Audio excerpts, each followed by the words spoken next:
বয়স তার 43, এখনো চির যৌবনের দূত তিনি, মহেন্দ্র সিং ধোনি। তার কোনো রিটায়ারমেন্ট হয় না। আইপিএলে পারফর্ম করছেন এবারও, এবং কতদিন খেলবেন এই উত্তর তিনিই জানেন। তবে ধোনি গড়ার যে কারিগর, সেই কেশব ব্যানার্জি আমার সঙ্গে রয়েছেন, ধোনির সেই স্কুলের ছোটবেলার কোচ। কেশবদা, আমি ধোনি দিয়ে শুরু করলাম, আমি আইপিএলেও আসবো, তার আগে আমার প্রশ্ন একটাই, মহেন্দ্র সিং ধোনি বয়স তো 43, এই খেলোয়াড় ধোনির অবসর কবে?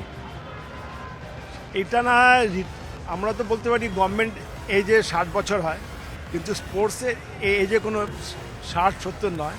যে যতটা খেলতে পারে, যদি এখন ইংল্যান্ডের যে পেস বল অ্যান্ডারসন যদি খেলতে পারে 43 এজে, তো ধোনি যদি 43-তে খেলতে পারে তো ক্ষতি কি আছে? কারোর তো কোনো অসুবিধা নেই। এখনো যেটা বলছিলাম, ধোনিকে দেখলে যৌবনের দূতের কথা মনে হয়, কারণ এখনো যা ফিটনেস, এজ 43 সংখ্যা মাত্র। তো সেই জায়গা থেকে সেই ফিটনেস, এর রহস্যটা কি বলুন তো?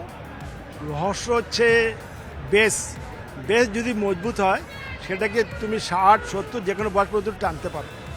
সুতরাং বেসটাও খুব স্ট্রং, কেন ও বেসিক্যালি হিমাচল প্রদেশের লোক, উত্তরাখণ্ডের লোক।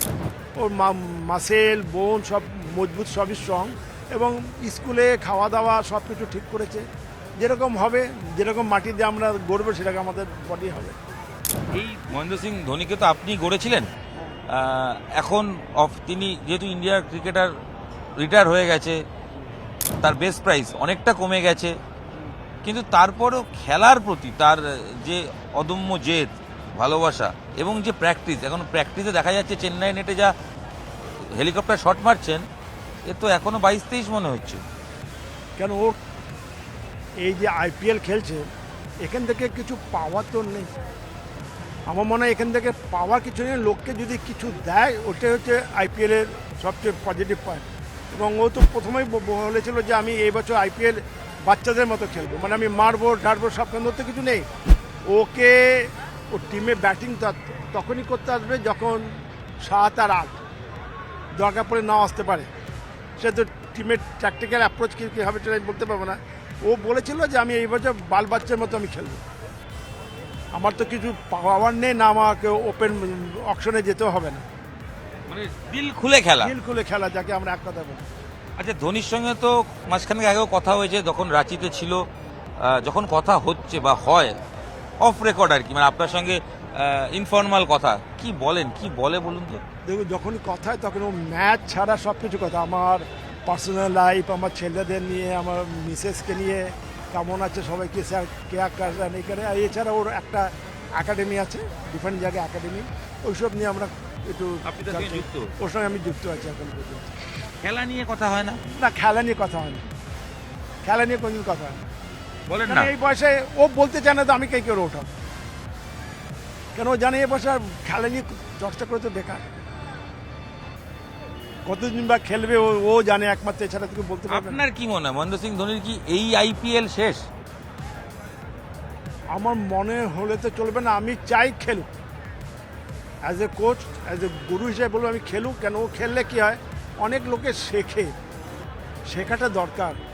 আজকাল ইয়ং প্লেয়ারদের মধ্যে শেখার আগ্রহীটা যদি আসে, সেটা ইন্ডিয়ান ক্রিকেটেরই পজিটিভনেস, ওটাই করবে, ইমপ্রুভ করবে।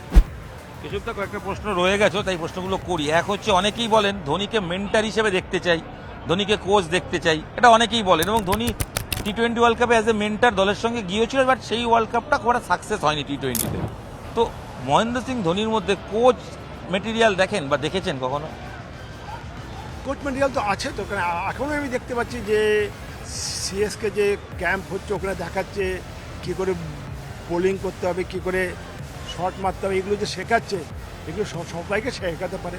এখন বিসিসিআই ও সাহায্য কবে নেবে, কিভাবে নেবে, সেটা বিসিসিআই বলতে পারবে, আজ ছাড়া কিছু বলতে পারবে না। আপনি কি চান? আমি তো চাই আসুক, বিসিসিআইয়ের মধ্যে আসুক। হ্যাঁ, সসম্মানে আসা, সসম্মানে আসা।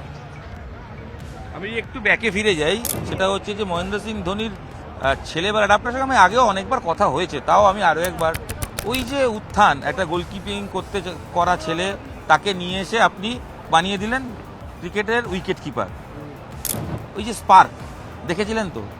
আবার ওই স্পার্কটা একবার জানতে চাই, কেশবদা কি দেখেছিলেন?